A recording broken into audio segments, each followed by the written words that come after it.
ዲፕሬስድ ነኝ እንደምሞት አምኛለሁ። ሞት ነው እኮ የሚሸትህ። በጣም የምትዘገንን ሴት አመጡ። ፊቷ የተበላ ነው፣ የምትሸት ነች፣ ስተነፍስ ይዘገንናል። እሷን እያየሁ የሆነ ጦጣ የሚመስል ነገር መጥቶ እዚህ ጋር ወቀኝ።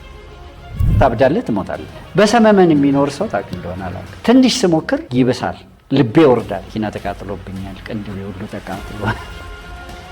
የበቀል ሙከራዎች፣ የደረሱ አደጋዎች እነሱ እኮ እያዩኝ ነው አታክ የሚያደርጉኝ። ማለት የሚታይ ታርጌት ነኝ ለነሱ።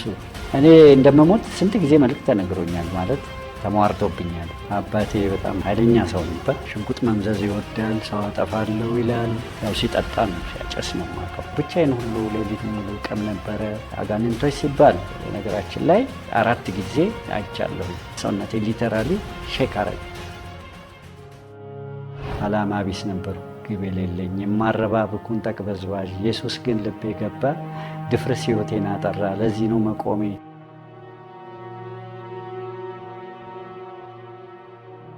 እንግዲህ እኔ በመጋቢነት ነው የማገለግለው። ዮናስ ሰይፉ እባላለሁኝ።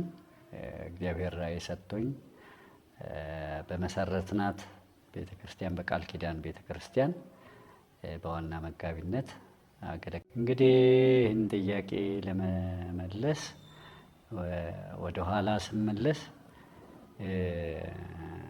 በልጅነቴ አስተዳደጌ እኛ ቤት በጣም ብዙ ረብሻ ነበረ።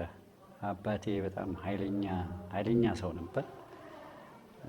በተለይ ሲጠጣ የሚነሳበት ነገር አለ። ይህን ደግሞ ከ3 ዓመት ጀምሬ የማውቀው ነው። እና ሲጠጣ ወይ ሲበሳጭ ሽጉጥ መምዘዝ ይወዳል፣ ሰው አጠፋለሁ ይላል። እና በዛ ጭንቅ ውስጥ ነው ያደግኩት።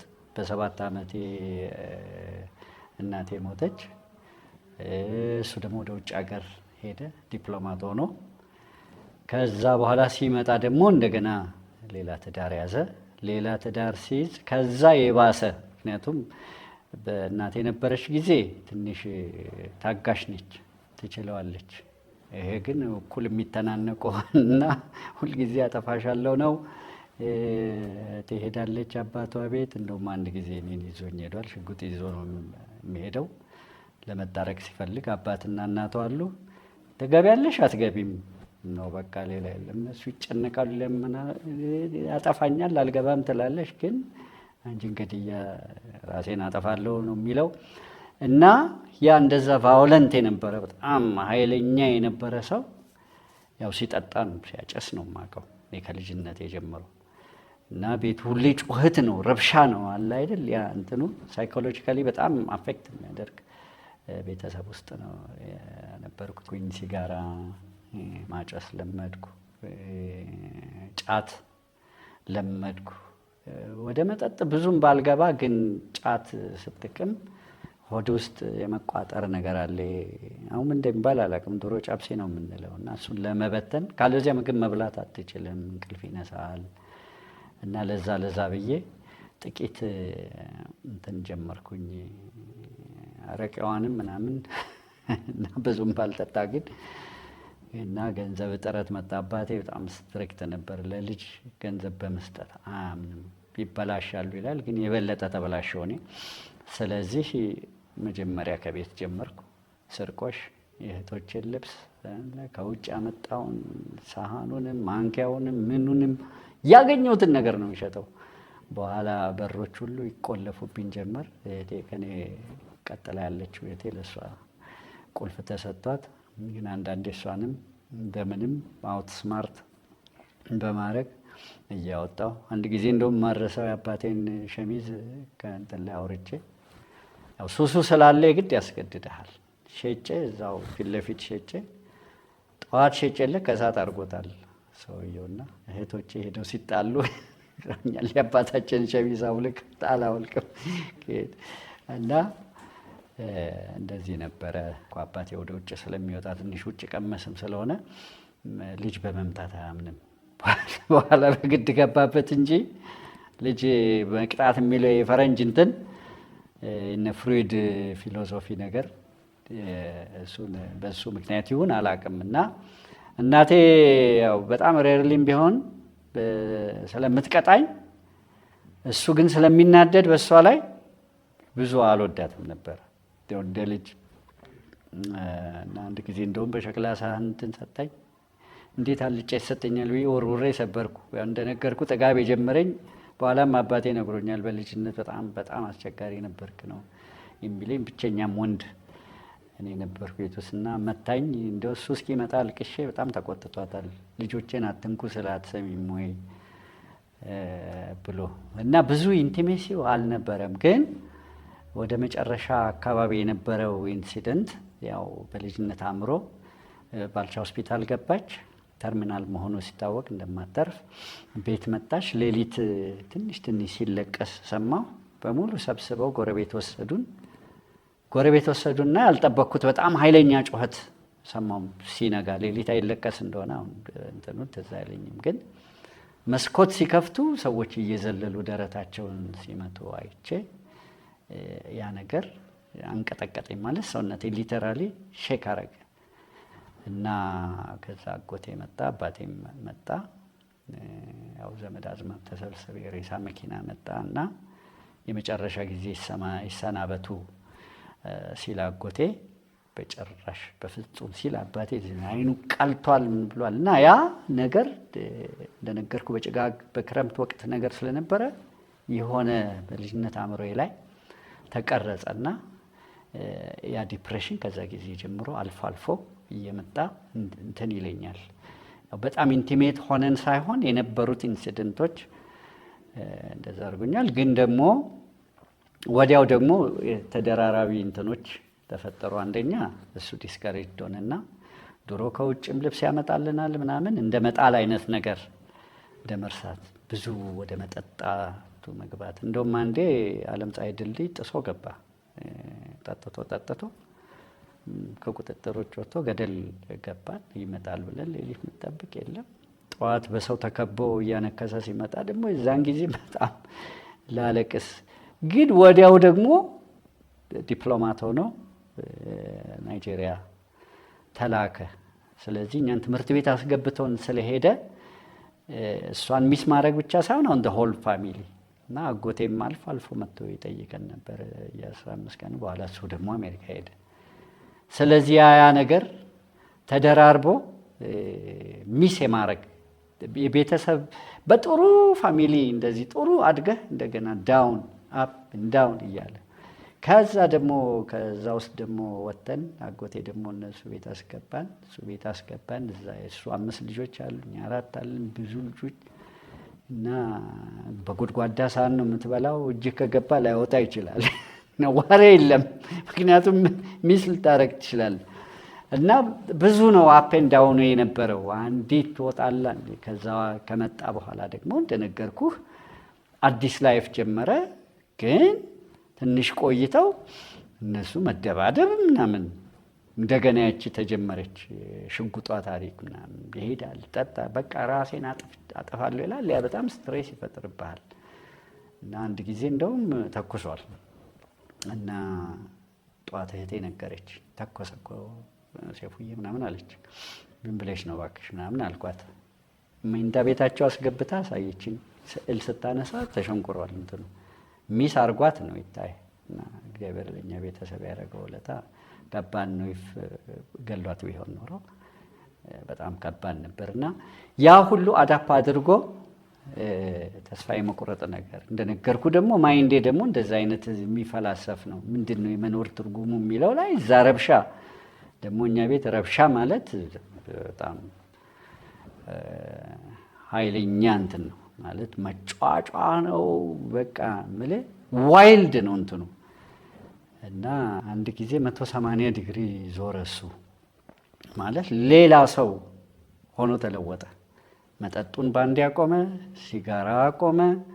እንደውም ትዝ ይለኛል የመጠጥ እንትኑ ክሬቪንግ ወይ ምንድነው ፍላጎቱ እንትን ለማለት ኮካ ባንድ እንትን ሲጠጣ አያዋለሁና ምንድነው የሆነው ያ ሰው ስል እንግዲህ እሱ እንዴት ነው ጌታን የተቀበለው? በደህንነት ውስጥ ነበር የሚሰራው መንግስት መስሪያ ቤት ውስጥና ከኃይለ ሥላሴ ጀምሮ ደህንነት ውስጥ የነበረ በተለይ የውጭ ሀገር ጥናትና ምርምር የሚባል በተለይ ከውጭ ጋር የተያዘ መሪዎች ሲሄዱ አብሯቸው ይሄዳል። እነዚህ እና በዚህ ሁኔታ ስለነበረ እሱን የማውቀው እንደዚህ ተለውጦ በጣም እንትን ሆኖ ሳይለካ እዚህ ሰበታ መናፈሻ ነበረ ድሮ። ፏፏቴ ጋር ሄዶ መዝናናት ይወዳል። የዛን ጊዜ ደግሞ የሰበታ መዘምራን የሚባሉ ተሰደው ጫካ ገብተዋል እና መዝሙር ይሰማልና ልቡ ይነካል። ማን ነው የሚዘምረው ምናምን እያለ ሲሰማ ድሮም አልፎ አልፎ ቤተክርስቲያን ይሄዳል ስደተኛው መድኃኔዓለም። እዚህ ግን አንዱ መጣና ትራክት ሰጠው፣ ሞትና ሕይወት የሚል ትራክት ይመስለኛል እኔ ሳስበው። የዛን ጊዜ የታወቀ ትራክት እሱ ስለነበረ በኋላ ያንን አንብቦ አለቀሰ። እንደዛ የነበረ ኃይለኛ ሰው ተለወጠ። ከዛ በኋላ ቤት ያመጣቸው ጀመር። በኋላ ገባን እንደተለወጠ ማለት ነው ሕይወቱ ወይም ደግሞ ጴንጤ እንደሆነ እና ግን የሚታየው ነገር በጣም እንትን ስለነበር በጣም ኢምፓክት አደረገኝ። በኋላ ያው ቤታችን ይጸለይ ነበረ። በኋላ ሰማ ለልጆች ያው በተለይ ለእኔ በጣም ውንብድና ውስጥ ስለነበርኩ ለእኔ በጣም ይጸለይ ነበር። መዝሙር ሁሉ ወጥቶልኛል እዛ አዳር ጸሎት ላይ በኋላ ስሰማ ፍሬው አብቦ ቃሉ አብቦ ፍሬውን ልናይ ጌታን አፍቀናል ክብርህን ልናይ እየተባለ ለእኔ ሲጸለይ ለእኔ ነበር መዝሙሩ የተሰጣቸውና ከዛ በኋላ ግን 1-2 ዓመት ያህል ቆይቻለሁ እና ኢምፕሬስድ ሆኜ ኢምፓክትድ ሆኜ ነገር ግን ወዲያው አልወሰንኩም እና ግን አንድ ቀን የአብያተ ክርስቲያናት ስብሰባ ይደረግ ነበር ናዝሬት ባይብል አካዳሚ የሚባል ታውቁት ይሆናል እና እዛ በግድ ላከኝ። አባቴ ትንሽ አንድ ነገር ኢንሲስት ካረገ አይለቅም። እኔ ደግሞ መሄድ አልፈለኩም። እንትኑ ኢምፕሬስ ቢያደርገኝም ብዙ ለመሄድ አልፈለኩም። በኋላ ከጭቅጭቁ ብዛት ሽርሽር ይሆነኛል። ናዝሬት ምንድን ነው ብሄድስ ብዬ ሄድኩኝ። ሲሄድ ክርስቲያን ያልሆነ ሰው እዛ ይገኛል ብለው አልጠበቁም እና ሎንጂና ላይ እያጨስኩ ነው የሄድኩት። ወዲያው ነጋሽ ገደር የሚባሉ ነበሩ፣ አሁን ወደ ጌታ ሄዷል። ለነሱ ተነገራቸው እና ተመካክረው በመድረክ አዋርደው ሊልኩኝ ወንበዴ ገብቷል ተብሎ ማለት ነው። ያው 3 ቀን ታድሮ ነው። የማን ልጅ እንደሆንኩ አያውቁማ እና ጋሽ ገደር አገኘኝ። ከዛ በኋላ በጣም እንትን ጥጋበኛ ነገር ነበርኩና ማነህ ምንድነህ ሲለኝ ነገርኩት። ምን ልታረግ መጣ አለኝ። ልካፈል ነው አልኩት። አዲስ አበባ የትሄድ ነበር አለኝ። አንድ ቀን እንደዚሁ ወግድ አንድ ቀን ሙሉ ወንጌል አንድ ቀን ኤምኬሲ ሄጃለሁኝ። አልተለወጥኩም በዛ ወቅት እዛ ሄጃለሁ አለ። እንደገና ምን ልታረግ መጣ አለኝ። ማለት ቆጣ ያለ ነው ጋሽ ገደርን ካታውቁት ይሆናልና ቆጣ ያለ ነውና እንዴ አባቴ አንጠልጥሎ አንቆ ሲልገኝ ምን ላርገው አልኩት። ከዛ ደግሞ ደነገጠ እሱ። ማለት በንዴት ነው የሚመለስኩለት። አንቆ ላገኝ ምን ላርገው አልኩት። ለመሆኑ አባቴ ማን ነው አለኝ። ሰይፉ። ሰይፉማ ሰይፉ ተክለሃይማኖት። እሳቸው ልጅ ነህ በኋላ አነጋግርሃለሁ አለና ተወኝ። በኋላ ግን የሚገርመው 2 ነገር ሆነ በዛ ስብሰባ ላይ። ነጋሽ ሰይፉ ከበደ እነ ተክሉ ነበሩ የሚሰብኩት። አንደኛውን ትዝ አላለኝም። አንዱን ቃል የሚሰበከው አልገባኝም ምን እንደሚባል። ያው ጋሽ ተክሉ ኮሚክ ነው ሲናገር ህዝብ ይስቃል፣ አብሬ ይስቃለሁ። ምን እንደሚያስቃቸው ባላቅም ግን የክልል መሰረት ክርስቶስ መዘምራን ቢጫ ለባሾቹ ነበሩ። አንድ መዝሙር ሲዘምሩ እሱ ሰንጥቆ ውስጥ ገባ።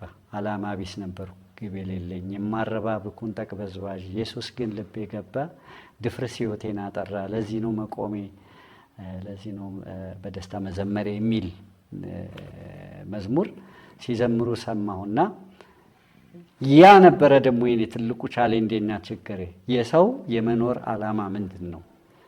እና በልጅነት ራሱ እኔ በ17 ዓመቴ ነው ጌታን ተቀበልኩት። ግን ገና በዛ እድሜ እንኳን ሰውን የማያስጨንቅ ነገር ያስጨንቀኛል። ለምሳሌ ህዋ ሄዶ የት ነው የሚያቆመው?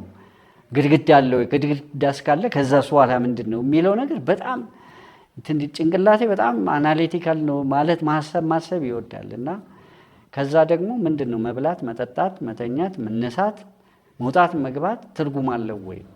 እንደውም ብዙ ጊዜ እኔ የምስለው ስዕል መሰቀያ ገመድ ነው እና ወደዛ ጫማ ሲሄድ እና እንዴ ከአባቴ ጋር ተጣልተን ይህን ስዕል አግኝቶ በጣም ተበሳጭቷል። ማን ልታስፈራራ ነው የመስቀያ ገመድ ይሳል? እኔ ደግሞ ሳላቀው አይዶን ነው እንግዲህ ውስጤ ተስፋ መቁረጥ ይኑር ምን ይኑር አላቅም፣ ግን ጥያቄ ነበረብኝ። በዛች እንትን ዓላማ ቢስ ነበርኩ የሚለው ቃል ውስጤ በቃ ተተከለ። ያ ነው የኔ ፕሮብሌም። ምንም ዓላማ የለኝም፣ ለምን እንደምኖር አላቅም፣ ዲፕረስድ ነኝ። ደግሞ እናቴ ሞታ እሱ ወደ ውጭ በሄደ ጊዜ አዳሪ ትምህርት ቤት በእርግጥ ውድ ከፍሎም ቢያስገባን የወላጅ ጦት የፋሚሊ ከንትን የመውጣት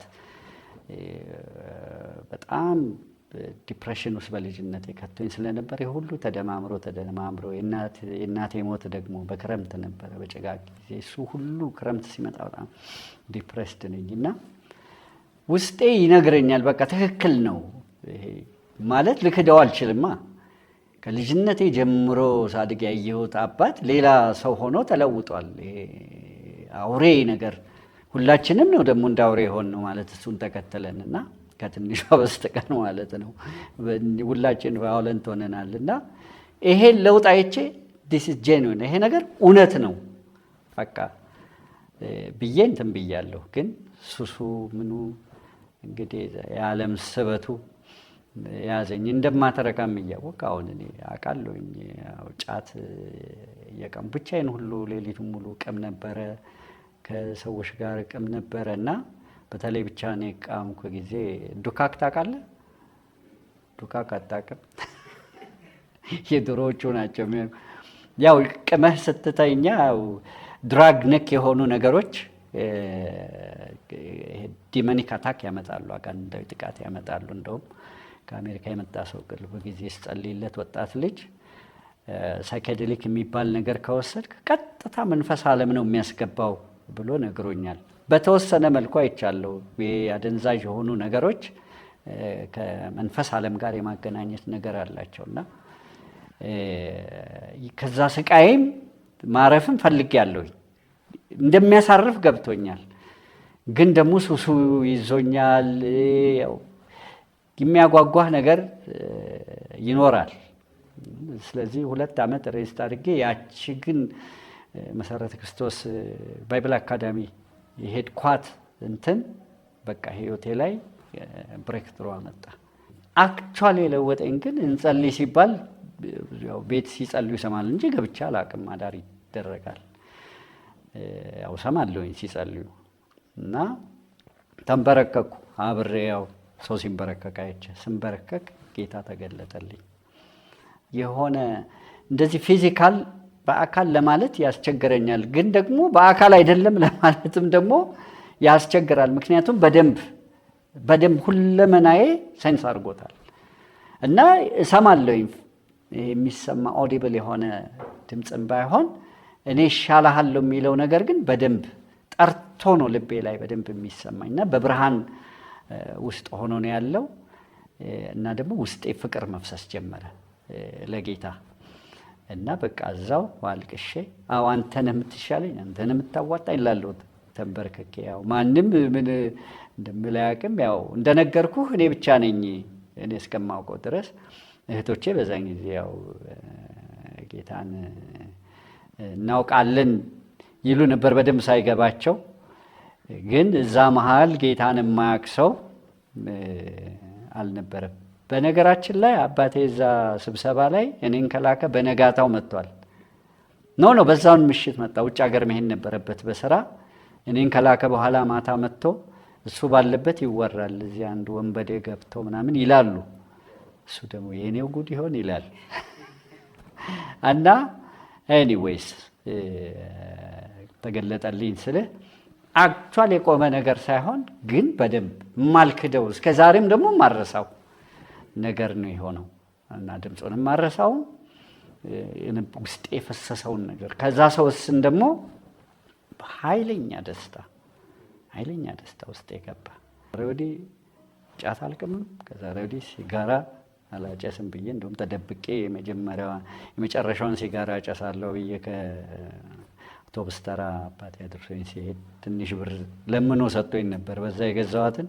እሷም አልሳብ አለችኝ ሲያድር እንትን ይላልና ከዛ በኋላ ግን በቃ በዛን ወቅት ተለወጥኩ። እንጃ ለአንድ ዓመት ያህል የምንሳፈፍ ነበር የሚመስለኝ። ምክንያቱም ዓላማ የሚለው ነገር በቃ ገባኝ። በአንዳንዴ ሬቨሌሽን አይደል እንደ